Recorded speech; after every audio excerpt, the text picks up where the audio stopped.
Support for this show, Politics Done Right, comes from politicsdoneright.com, publishers of How to Make America Utopia, Take Away the Economy from Those Who Rigged It, As I See It, Class Warfare, The Only Resort to Right-Wing Doom, It's Worth It, How to Talk to Your Right-Wing Relatives, Friends, and Neighbors, and other books written by Egberto, Willies.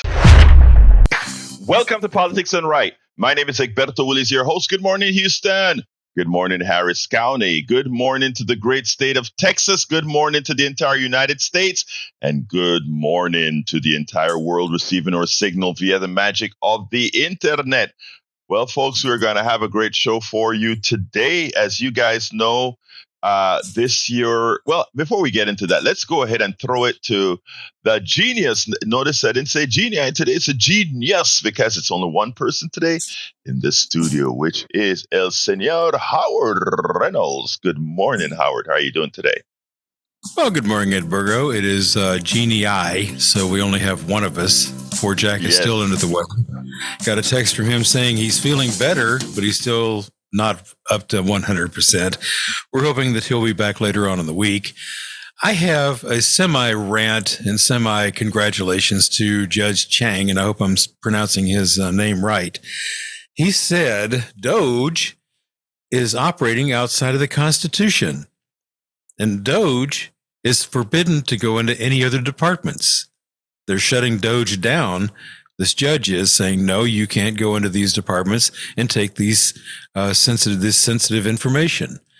And then Donald Trump says, well, we'll just not send out any Social Security checks until Doge gets access. You can't do that. No. You can't do that at all. Okay, well, we're just going to do this. I'm going to stamp my feet and I'm going to pout, and you're just going to be in trouble. No, you are in trouble. It is not us that are in trouble. You are in trouble. Have you seen his job approval ratings? The man is tanking. Yes, and deservedly so. I mean, when you're hurting, people are going to eventually realize he was never into it for them, that they were just his tools to get what he has done. And you know what? Like we've spoken about a lot, Howard, the policies that he has affect the entire country, but specifically more so than blue states, more so than Democrats or independents or progressives. It affects the people that supports him, because the people that support him have the kinds of jobs and are on more government assistance than anybody else. And, Oh, yeah, I know. And Kamala said, you're voting against your own interests. Oh, no, we're going to vote for Trump. He's going to make America great again. Well, he's making America a great big mistake is what he's doing. He's going to make us great again, not in the eyes of anybody that has any sense. Yeah, America, I love when folks say make America great again, because being great means a lot of different things. I mean, when women couldn't vote, was that great? When we couldn't have, when there was no Social Security and people died in poverty, was it great? After the stock market crashed and we had soup lines because we had no protections for either poverty or the financial sector, was that great? No, not at all. Not for Americans, it wasn't. No, it wasn't. And not for the world either. The world went into the Depression because they stopped loaning money to countries. They stopped a lot of things, and then they passed a tariff called, Smoot-Hawley? Smoot-Hawley, yeah. Mm-hmm. Yeah, Smoot-Hawley. They passed that, and even the advisors to Hoover said, don't do this. This is bad. This is going to really take us down. And it did. And Hoover went, oh, well, look at that. Yeah, look at that. And now we're saying to Trump, don't pass these tariffs. Don't attack our trading partners, because they'll just go away and find something else, and we'll be stuck here with a mess. So, oh no, tariffs are great. The most beautiful word there is tariff. How about the most beautiful word there is resignation? I like that word. I like that word. But you know what? It's so funny, Howard. There's one group of folks who are so happy for Trump, and it's the Canadian Liberal Party, because they were 20 points down and it has given them a resurgence into victory. So now they want to hold elections as soon as April. All thank you, Trump. Trump has revived the Liberal Party in Canada. But, we have a whole lot to talk about today, my dear brothers. So anything else you want to add before I jump into the next subject? That's about it. Certainly, I want Jack to come back here, and I hope he's doing much better if he's listening in this morning. He may be sleeping. If I had that crud, I would be doing the same thing. Well, so thank you for, yeah. That's all I got to add. Yeah, go ahead, Everett.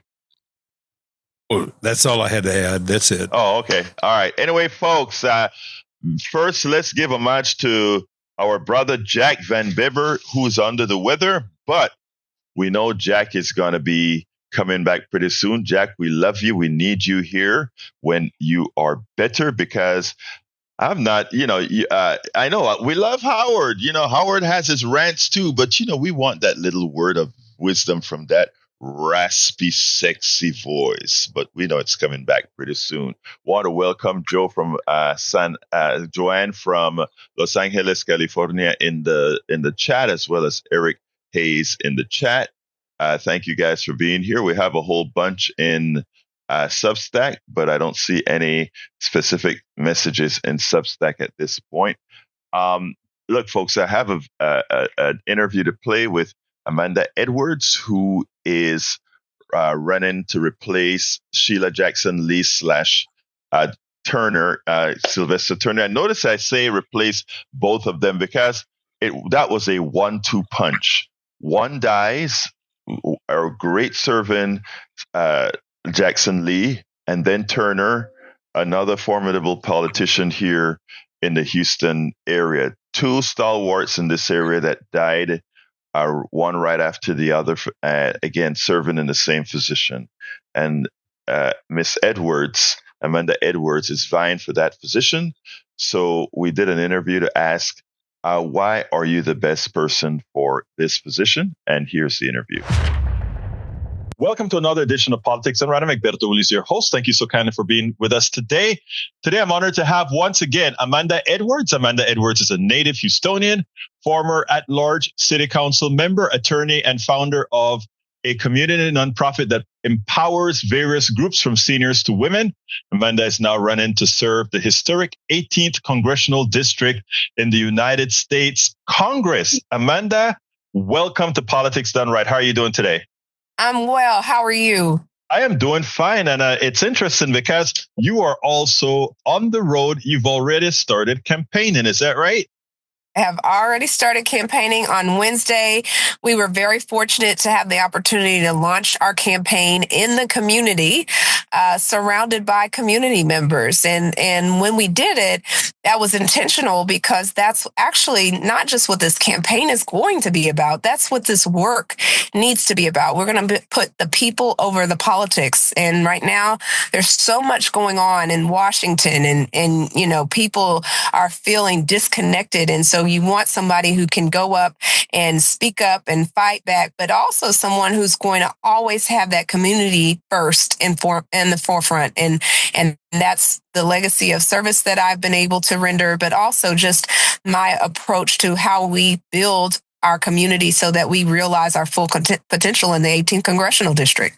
Well, you are vying to replace Sheila Jackson Lee and Sylvester Turner. Sheila Jackson Lee was a stalwart in the district. She was to be found everywhere in that community. So that community is sort of used to having your congressperson there, accessible and fighting for that community. Sylvester Turner was a newcomer that sadly could not serve his entire term. How do you intend to keep that mantra of that ability to be there in the community? I wonder sometimes a lot of our Congress people don't realize that community engagement is one of the most important parts of being a congressperson. That's my background. I started off in college as a community building and social change fellow. So I learned at a very a very early point that you don't build community by imposing on it. You build community by working alongside it, listening, amplifying their voices, building the trust so you can have long-term and sustainable change. That's where the community then it begins to embrace and own the changes that you're trying to create in your communities. And so you respect them. They're your partners, is how I see it. When I got back to Houston after I finished school, I had already worked in 6 different CDCs, community development corporations. And so I had that background. So when I got back home, I was practicing public finance work. And so I was building schools, building hospitals, just public infrastructure for public projects. And I was also doing a lot of nonprofit work. So I was board chair over at Project Row Houses, and, building community, with arts and other social service programming. And it was a great opportunity for me to really embrace our Houston fabric and what was needed, what the residents were saying they needed. So I eventually ran for and became one of the at-large city council members. And in that work was very responsive to community needs because I listen. You can't lead people unless you have an opportunity to listen to them. And the best way to listen to them is if you're present. And part of that is forging that relationship, being present, meeting people where they are. You don't expect them to, I didn't expect people to come to City Hall to come see me. I expected, to meet them where they were. So I will be, someone who has a lot of experience being present in communities. I've also been in Congresswoman Sheila Jackson Lee's office, in her DC office 20 years ago. So I know the importance of being present because I've watched her, I've seen it. And been present for that. And also with when he was Mayor Turner, and I was a city council member. So I know the uncanny ability to be everywhere all at once and, really treat each resident with dignity and respect, whether they invite you to a barbecue or they want you to come to a civic club meeting. It's about making the time and prioritizing the community needs. And then, of course, tailoring solutions, because you can do a lot of talking, but you've got to solve the challenges. So tailoring the solutions in a manner that actually is going to solve the challenges that they face. Meanwhile, as we're dealing with the challenges that we're going to face, we also have to seize opportunities. So what can happen in these communities is something that's always on my mind. I'm not just looking at how to respond, how to react. That's only half of the puzzle. The other part is how do we create what it is that can be and should be, and we haven't had a focus on yet. And so that's something I bring to the table. My background is I've got a public finance background in terms of my legal background, and I've got the city council background. So I saw on the ground where policies were falling short, where the gaps were. So I have some policy ideas, and I know how to put all those pieces of the puzzle together so that I can be effective as the next congresswoman for the district. Now, you are in a very gerrymandered district. In fact, if you take a look at how that district looks, it's a very interesting district, right up to in the area where I live, all the way to the bottom. I mean, it's a very gerrymandered district, and it does have some very interesting problems, from environmental vulnerability and climate injustice problems, healthcare inequalities, education funding and inequality problems, economic inequality. I mean, it has a whole lot of issues that the district has. Now, you are going to be one of, 218 plus 217, one of 435 members in Congress. That means in order for you to get anything directed towards your district requires some sort of a skill in making alliances. How can your potential constituents feel about your ability to do that? Absolutely. I was one of 16 council members, and that was, when I ran and served in that role, I was told I wasn't going to be able to get anything done. And we got plenty of things done around the city. And it was because you have to be creative in terms of finding ways to partner with people, finding ways to see the mutual benefit. And we're in a difficult time in Congress right now. But it doesn't mean that there aren't spaces and places where people might have an interest in doing the right thing. For example, I don't know a Republican or a Democrat that wants to flood. I haven't met one yet. And so there are some places, I think, where there could be some mutual understanding and not just starting from where we are different or not aligned. Now, here's another issue. Right now, we have issues like whether we're becoming an oligarchy, whether we're coming, the DEI being revoked, etc. I'm not going to take the bait.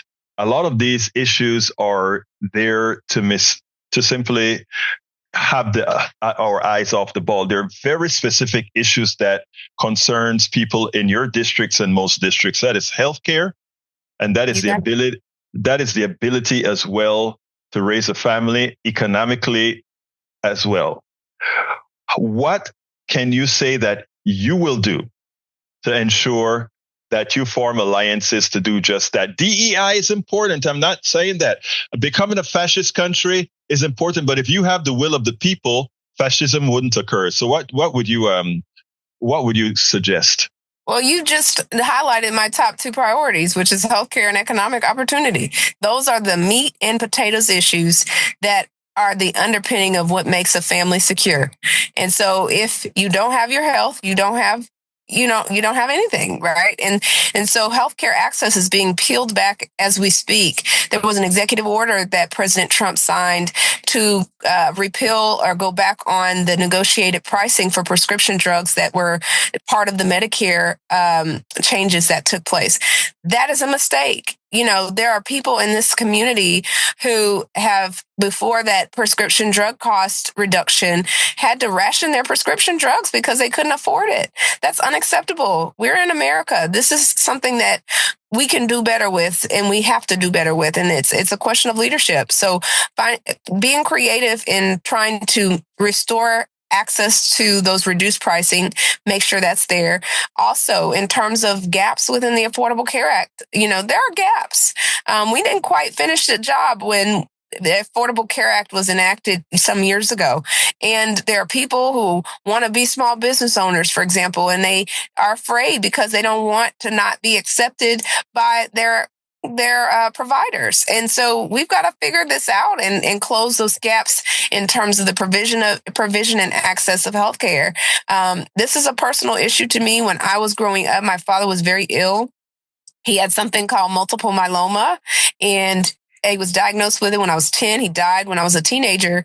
And so in his journey, I watched him, as he was navigating insurance and all of these things for his life-saving treatments. And I would ask him questions like, what happens if they say no to what he needed? And he would just say things like, well, we just have to figure something else out. And, those kinds of answers are a reflection of, really life and death circumstances for a lot of people. And so we can't lead in a way that lacks urgency. We have to act with urgency because people's lives are in fact lying in the balance of the decisions that we make or the decisions that we choose not to make or the policies we choose not to pass. And so we've got to appeal to the greater good. And at the end of the day, it is, from a cost benefit analysis, it is much better to focus on providing access to care than having, all of this end of life cover, all of this end of life stuff that happens at the end when you have such a disjointed system that doesn't work for people. I would say from an economics opportunity standpoint, use the small businesses as an example. We have so many gaps right now in terms of our small businesses being able to access capital, scale their businesses. And so what can we do to help that? Microloans. There are just a variety of things and tools, getting dollars into the hands of financial institutions that are designed to lend at greater rates to women and minority small business owners who have lack access. These are things that can help us to get money in the hands of our small businesses in our communities, which of course is the bread and butter of our economy is small business. And so I'm a big proponent of that, and also making sure that people have access to educational tools so that they are prepared for the workforce not just today's workforce. We need them prepared for tomorrow's workforce. It's continuing to evolve. And so our focus and attention hasn't been on how do we make ourselves prepared for both today and tomorrow. We've just kind of been reactionary only on the issues, hot topic of the day. And we've got to get really focused with a clear vision on how everybody in the 18th congressional district will have the opportunity, not just to get by in the 18th. We want them to thrive in the 18th congressional. And that will be my priority. I am a small businessman, and I know one of the things that happens to every small businessman, and you are vying to be the representative of a huge amount of young people that are very business minded, young people that are business minded. But one of the things that afflict them is that there's a definite tie between healthcare and owning a business. No other country in the world does a person have to think about healthcare being the limiting factor of them being able to have a business. In our country, unfortunately, that is the case. We have not, when I say we, I shouldn't say we as a person asking the questions, but Democrats as a whole have not really differentiated themselves from Republicans in seeking a just healthcare system that acknowledges that healthcare humanely should be a human right. And as such, we shouldn't have to have these machinations for healthcare. Will you explore? I mean, I will not put any congressperson on the spot to give somebody else a soundbite. I won't do that. My question is whether potential Congress people like you will be open to solutions that calculably points out that there are better ways of handling healthcare in its totality than we are doing it in a very inefficient and inhumane manner right now. As a policymaker, you always have to be open to all ideas and all discussion points. That's part of being a good leader, is to take in the input and really analyze that and figure out what is the best solution.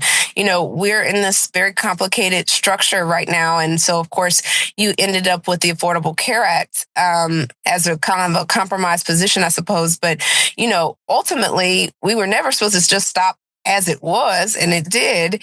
And then, of course, it was supposed to be something that was refined, improved, and then, explore other potential options.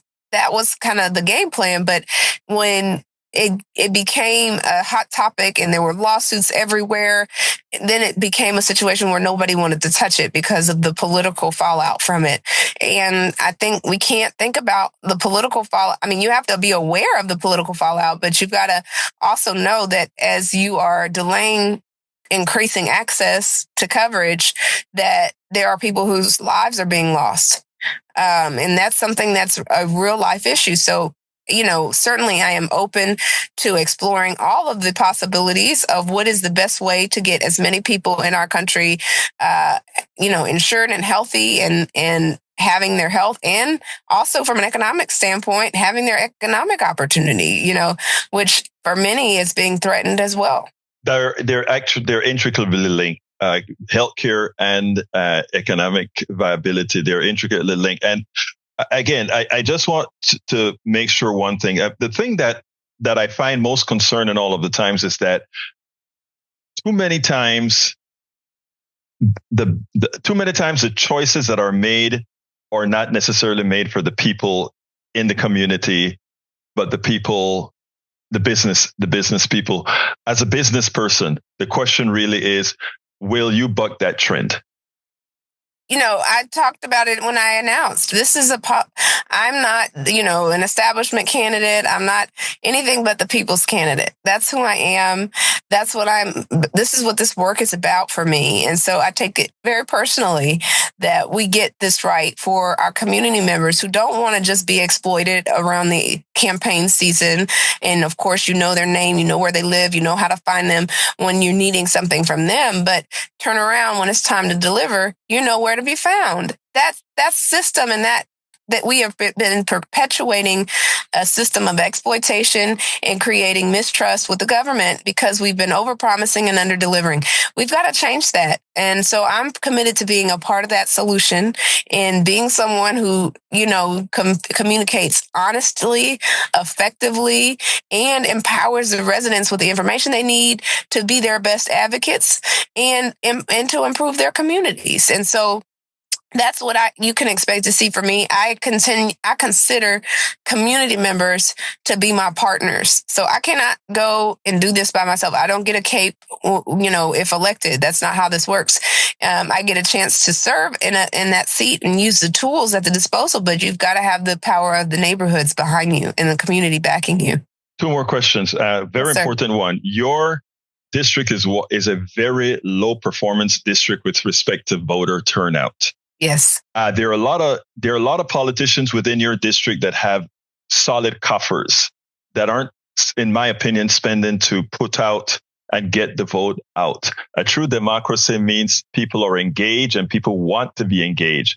What are you going to do to make sure and bring those voters out? Because in what purports to be a crowded field, it seems like you're going to need a whole lot of voters coming out.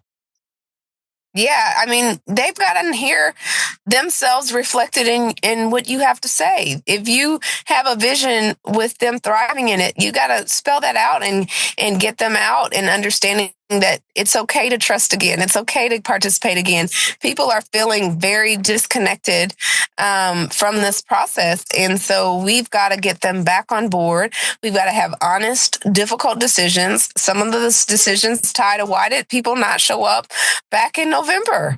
We got to have those conversations. We can't just skip over why people are feeling disconnected from the status quo and from the establishment. And once we have those conversations, we start talking about, well, what are the solutions and how do we bring you in and how do we get you to trust this process again?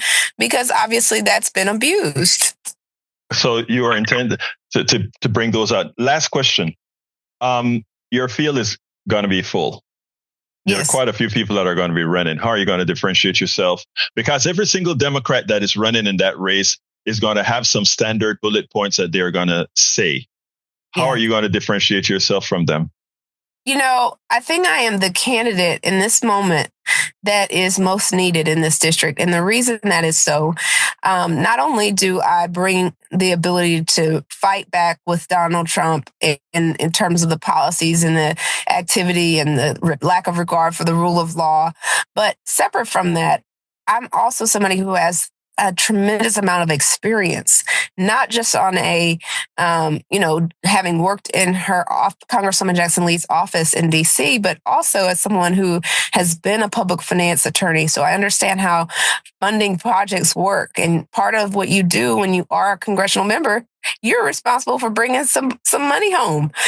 You got to get some federal funding for your district. And so I understand that in a way that I think gives me a very strong advantage in terms of an ability to be effective in the role. I would also say, in addition to my experience there, city council, I was on the ground. I was identifying the problems as they arose, gaps in our housing policy, gaps in our disaster recovery policy, gaps in so many things that as a city council member, I was able to try to mitigate and address to some degree. But really and truly, there's a lot of deep-seated policy fixes that are needed. So you want somebody who's going to be a policy wonk like me, who will go to Washington and be willing to sponsor bills, co-sponsor bills, do that hard lifting, heavy lifting that will result in systems change. That's what's needed in a lot of our communities. And then finally, besides for being able to bring that experience from council and my public finance background, I also,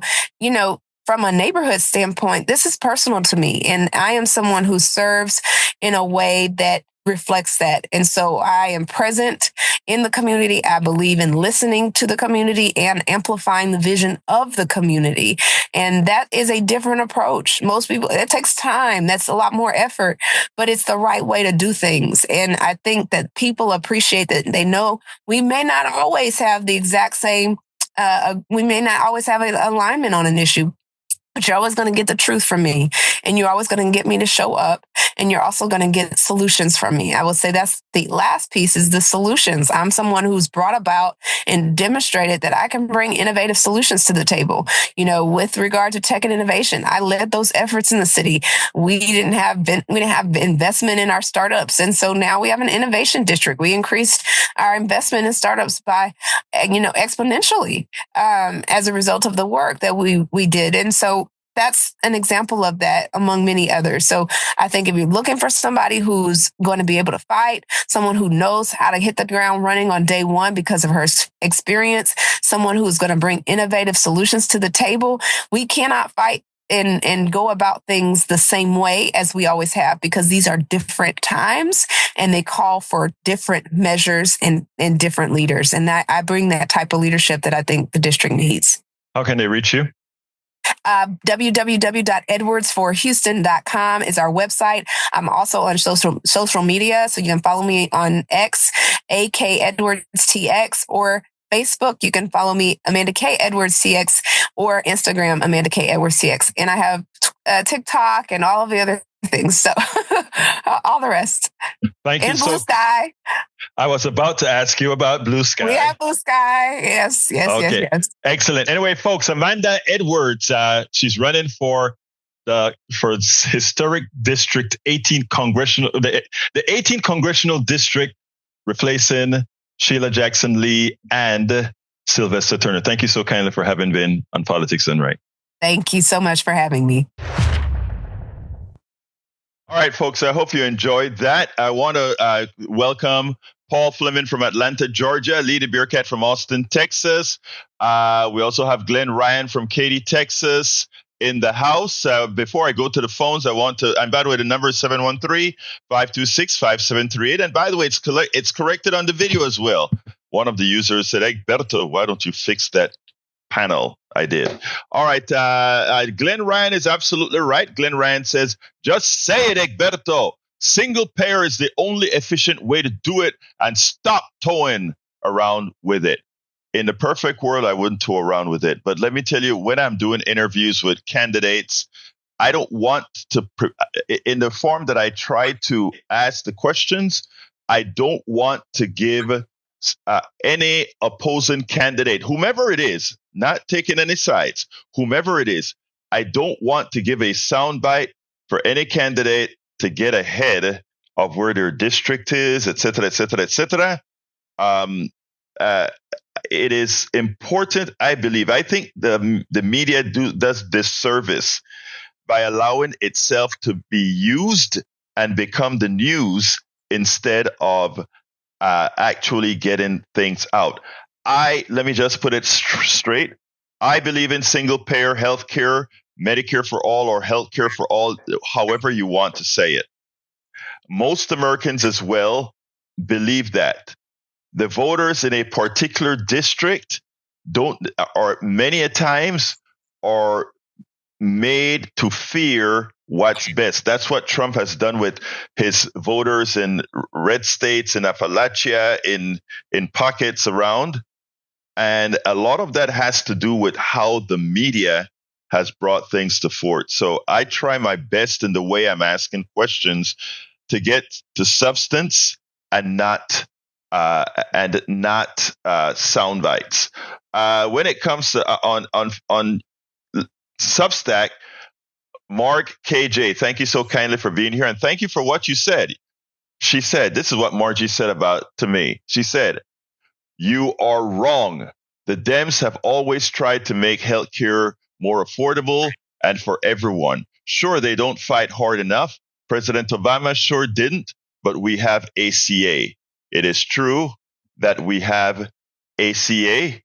ACA, though, as you know, Glenn, you and I discussed this, ACA was a panacea for insurance companies. Yes, it made sure we could all get insurance. We couldn't get insurance at an affordable rate. And because a particular senator died, Kennedy died, we lost the cloture. We lost the ability to pass the remainder of the bill without filibuster, and we had to do it through reconciliation. And in doing so, there are many pieces that went unresolved. One example is the public option that I once said during the fight. We will not pass the ACA without the public option, because I knew that the public option would have turned the ACA into a single payer system. The insurance company paid off many Democrats, Miss Marg, KJ. It paid off many Democrats to not support the public option. And when the bill came to the floor, there was no public option, which would have completely turned around this system. Medicare Advantage, even though it's not specifically a part of the ACA, and all the other ills of the ACA would have been mitigated by the public option. And it's not Republicans who killed that. It is Democrats who kill that. You are correct that Democrats are the more humane party, attempting to give more or support more for their constituents. But the private sector, specifically the insurance companies, had too much power within the Democratic space, and to this date have too much power. You heard Amanda Edwards talk about the prescription drug plan that Donald Trump is fighting against. Hey, that's only 10 drugs. There are hundreds of drugs that are overpriced that you and me, all of us as a society, paid for these drugs. The initial research came from us.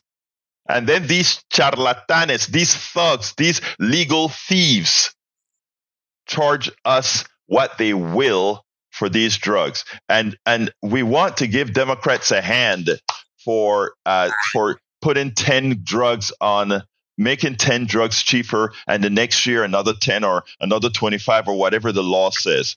Why the hell not just go ahead and say we will stop this pilfer of the American people? You either reduce the prices or we nationalize the drug industry, which is already nationalized. The drug industry, most of the innovation comes from we the people's investment. And they capitalize on the profits after the drug becomes seemingly viable. So I hope you get what I'm saying, Miss Marge KJ. All right, let's go ahead and go to the phones, and let's go ahead and get to Harry. And by the way, the telephone number is 713-526-5738. Again, that number is 713-526-5738. Brother Harry, come on in.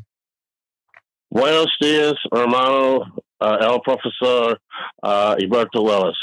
Shout out to Jack. I know he's on the mend. Hopefully he'll be back in the morning lineup soon. And good morning to you again, Howard. I'm going to talk about something that Brian said, and Patrick agrees with me on this because he said it on Mike Woodson's show. But before I get into that, I hope Amanda Edwards wins the 18th congressional district. And what you said earlier, Egberto, about making America great. You make America great by what Amanda Edwards was talking about, investing in people, small businesses. That's what makes America great when you do that, and that everybody has a chance, no matter what your ethnic background or your religious background is, that everybody, no matter what the color of your skin is, everyone has a chance in making this country great for everyone, so it works for everyone. I was listening to Bernie and AOC's rallies in Denver and Arizona, and they're just pushing back against oligarchism and fascism. A lot of things they said in those rallies are correct. But one thing I wanted to say, what Brian was talking about, I don't agree with people burning Elon Musk's Tesla cars. I don't agree with that, but it's really wrong for Brian to say that it's just the far left that's doing it. And Patrick agrees with me on this because I heard him tell Mike Woodson this, and he felt that Mike Woodson should have pushed back on Brian, saying that it's the far left that's burning these cars in Las Vegas and in Missouri. Last time I checked, Missouri is a red state. And so, how do we know it's not some of these right-wing nut jobs that are also doing this because Donald Trump betrayed them? And as I said on your 3 o'clock show the other day, and Bernie said this at one of the rallies. When you're living paycheck to paycheck, how is a tax cut for the billionaires, for Jeff Bezos, for Mark Zuckerberg, for Elon Musk, how is that going to help you MAGA people that live paycheck to paycheck? Donald Trump he stuck it to you. He lied to you. He and Elon Musk about all these things that he said he was going to do to help the MAGA people who are working people. Well, he's not. The person who's going to help you is Bernie Sanders and AOC. They're the ones that are going to help you so you're not living in a stressful life when you're working paycheck to paycheck, because they want single payer. That makes America great again. Also, what it does, if the Democrats can get control, you have the right kind of Democrats, as Johnny's always talking about. Progressive-minded Democrats. You get those people elected. You can get a single payer. What Egberto Willis is always talking about, or Bernie Sanders, or Arnie Arnesen, and all the rest. That's what makes America great. Thank you, brother. It helps everybody have a chance. Thank you, my brother. I appreciate your commentary. Let's go ahead and go to Brother Bruce. And folks, you too, sir. The number is 713-526-5738, 713-526-5738. Please give a call now before we run out of time, but I have another subject as well. Bruce, come on in. Good morning, Egberto. George Foreman, rest in peace. When I saw the AOC and Bernie rallies, I thought we need to have more of those around the country, maybe even fill stadiums. In the way of the Million Man March, I'd like to see a Million Senior March and Walker Walk.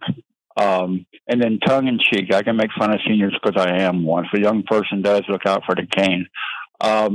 You could set up vending machines at the march with senior products in there. And as for what product, well, depends. The other thing I have is I have a new conspiracy theory. It has to be true because I made it up. Trump and Musk are going with measles, are going after people with measles because they saw that attorney ads on TV saying access these funds if you're a victim of mesothelioma. But anyway, I'm done. Sorry. All right. Thank you so kindly, Bruce. You made me smile. Have a great day, my brother. Let's go to Johnny. Oh, okay. I didn't expect to call so soon. Listen, I just woke up a few minutes ago, so I missed practically all the interview with Amanda Edwards. So I've got two questions for you with regards to Amanda Edwards. Number one, did you ask her if she takes corporate dark or PAC money, and does she plan not to if she has? That's the first question. I didn't ask about the corporate money. My assumption is that most of especially in that particular district, District 18, it's probably going to be a Washington corporate money. I don't know. I did ask the question, Johnny. Okay, and the other question is, did you ask her about white nationalist infiltration? How does she feel on the need to expose, dismiss, and prosecute white nationalists from our military as well as law enforcement across the country? Did you ask her anything related to that? No. Let me explain. I didn't ask her about DEI. I didn't ask her about fascism, and in fact, I stated specifically why I didn't. Because there are two things that there are two big issues. There are the national issues like fascism, DEI, and all those things, and then there are the issues that affect that district specifically. What the Trump, in my humble opinion, Trump administration has been doing is flooding the zone with all these big issues, right? That doesn't go to what really affects people.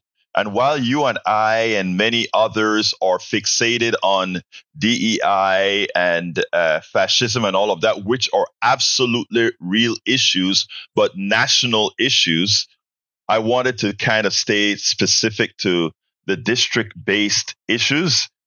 knowing that we are always going to be tackling those major ones. So that's my, the interview was 24 minutes long.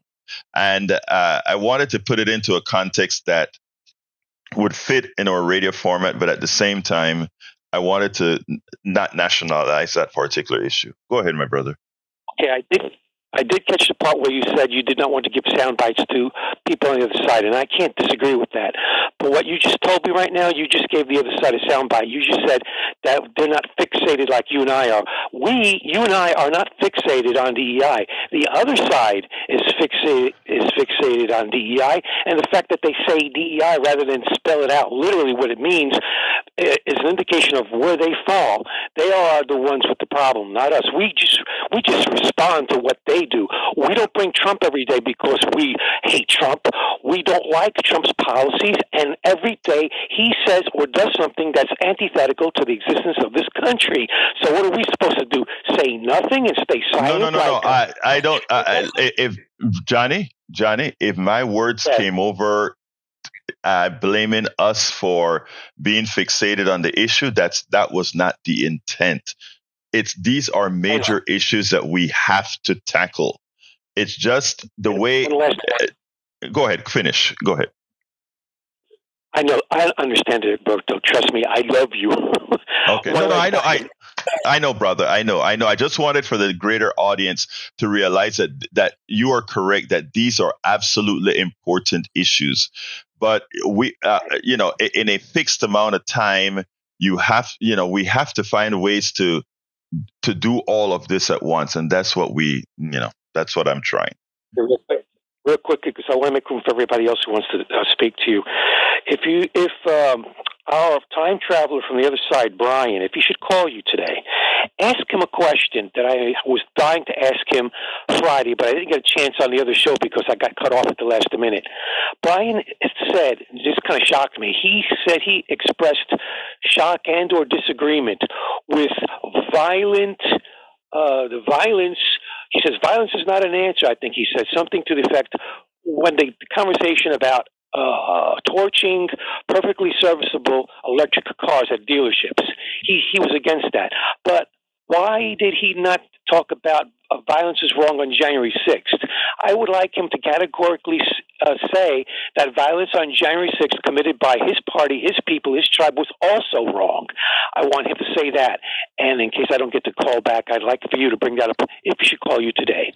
By the way, let me just tell you that Patrick already on the on my 3:00 show, after he heard my response to Brian, he called and said, Egberto, I need to call in and call you out.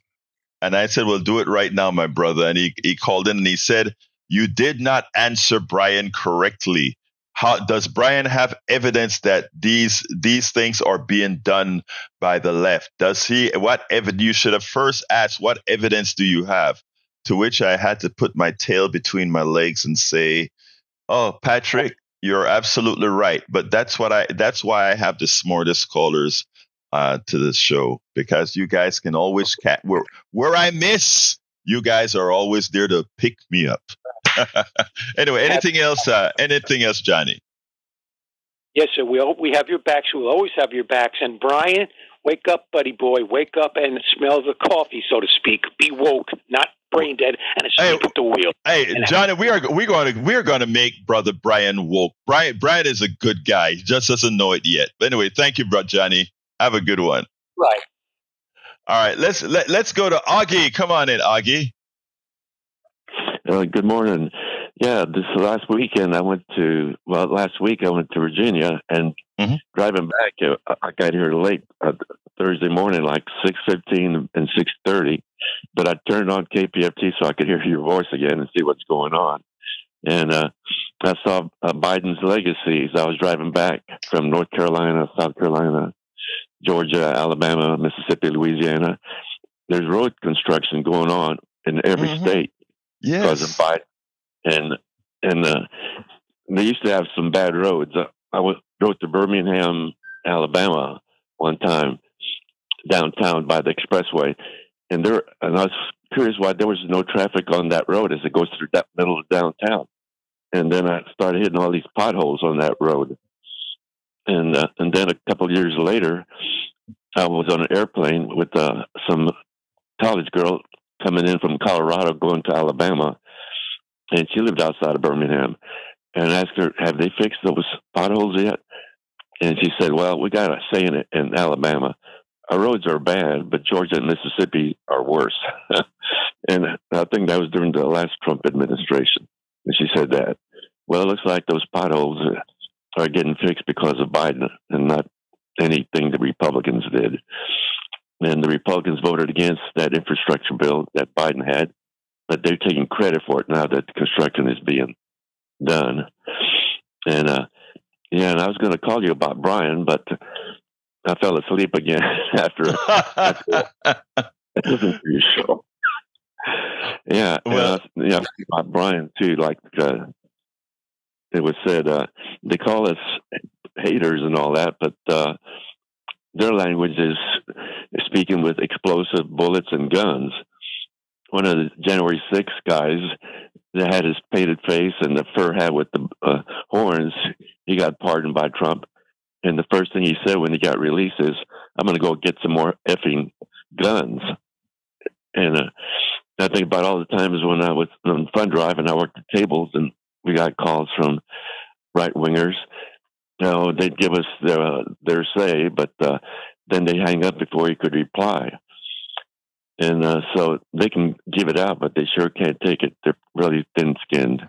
What is interesting? For your driving, when you driving back from Virginia, you just named a whole bunch of red states. You just named a whole lot of construction happening, etc. Your one commentary did more than anything that was said in all these races around the country over and over again. That is, all those jobs you guys are having, all that construction that's putting money in your pocket right now, came from the policies of the Biden administration and the IRA, the infrastructure bill, and the CHIPS Act, and all these other bills that were passed. And nobody quite understand that is the kind of bills you get under a Democratic administration, and under a Republican administration, all we're talking about is cutting, austerity, etc. There's a book out by I don't remember the name of the author, talks about abundance. Democrats need to continue the preaching abundance and passing policies of abundance, because we have abundance in this country. It's just distributed to all the wrong people, the folks who don't produce anything. But anyway, I got to go to Brian and then close this baby out. So let's go ahead, Augie, and we'll talk tomorrow, okay? All right. Thank you very much. Bye. Thank you, sir. Have a great day. All right, Brian, come on in. And you were online as Johnny was giving you some kudos. Anyway, talk to me. Yeah. Good morning, everyone. Jack, I hope you're feeling okay. So hope you're here listening. Many years ago, I was renting a place near Aldine Westfield and Hardy Toll Road, and I had a custom pistol. I needed some more work done, and there was a gun shop nearby. And I went through, and going there to my left was George Foreman's boxing club. And I had to drop the gun off, and I came back. I went inside, and believe it or not, there was George Foreman. I was talking to two young black girls. And the first thing that I noticed, he was a giant. And I walked over and I talked to him. I spoke to him. I shook his hand, and his hands were soft, like a banker's hands, but there was power in them. And he was speaking to me, and I don't remember exactly what he was saying, but he was a man of conviction in his religion. And he was a very soft-spoken individual and had a genuine personality. And he's lost a great man. Wow. Brian, I want to thank you for that. As I am talking online, I'm watching the memorial to George Foreman, and I didn't mention it. I didn't quite know how to mention it. I can't say it any better than you just did. And you are correct. I met him as well. In right here in Kingwood actually, and he was a giant. When he turned his life around, he really helped out a whole lot of people. So thank you for that, Brian. Yeah. So, and no, you're not going to change my mind about how I think either. I don't want to change your mind. Wait, Brian, you missed the point. I don't want to change your mind about how you think. I'm not trying to turn you into a left winger or anything like that. I'm just trying to let you look at things the way they really are. Look, when I came to this country, I had to change because I realized a lot of my values were wrong. But people spent the time, the energy, and effort, and they gave me that thing called grace to be able to change. If you are unchangeable, then you have a problem. If you open your mind to say, you know what, Egberto, I am no pinko liberal or Democrat or whatever, but on that point, you're right. That is where I want folks to be. You could actually change me, Brian. You could actually come up with something that I'm wrong about, and I will be willing to listen. You got to be right, but I would be willing to listen, and that's all we're asking of you as well. Anything else, Brian, before we close the shop? Yeah, just watch the movie on YouTube, The Fall of Minneapolis. That will change your mind. No. I saw the movie. Let me tell you something, okay? You can't believe something that is framed for propaganda. But we'll talk another time because I gotta go. But thank you, Brian, and thank you for that Foreman testimonial. You have a wonderful day. All right? Yeah, thanks, bye. All right, good one. All right, let me throw it to the studio, Howard. Oh, nothing here. Go ahead and take it home. All right, great. Anyway, folks, I want to thank you guys for listening. I wanted to talk about things that Democrats should do relative to AI and all these other issues. But of course, you come first. We ran out of time. That said, all this stuff is at politicsdoneright.com/newsletter. Again, that is politicsdoneright.com/newsletter. If you want to email directly to me, go to kpft@politicsdoneright.com. kpft@politicsdoneright.com. I respond to all my emails. My name is, first of all, love you all. My name is Egberto Willies. This is Politics Done Right. And you guys know how I end this baby. I am what? Out. Support for this show, Politics Done Right, comes from politicsdoneright.com, publishers of How to Make America Utopia, Take Away the Economy from Those Who Rigged It, As I See It, Class Warfare, The Only Resort to Right-Wing Doom, It's Worth It, How to Talk to Your Right-Wing Relatives, Friends, and Neighbors, and other books written by Egberto Willies.